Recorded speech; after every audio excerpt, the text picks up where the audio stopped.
Cara sederhana dilakukan anggota komunitas Terana Lovers Indonesia pada harlahnya yang kedua. Kegiatan HUT TLI kedua ini berlangsung di salah satu villa di wilayah Cisarua, Kabupaten Bogor. Big Bro selaku ketua TLI mengatakan, hari ulang tahun TLI kali ini memang jauh berbeda dengan harlah sebelumnya. Kali ini hanya dilakukan rangkaian bersama 21 anggota dan tamu komunitas NTC, CNTI, dan TCC. Ia berharap di momen yang spesial ini semua keluarga TLI bisa terus berkreasi dan guyup dalam organisasi dengan moto di mana-mana hatiku senang, TLI moal ringkad.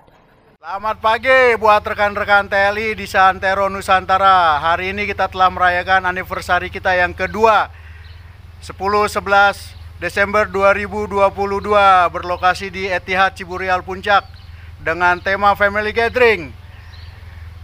Semoga kita guyup selalu, kompak selalu, dan TLI semakin besar. TLI! Dari Cisarua, Kabupaten Bogor, Cevi Suryadi melaporkan.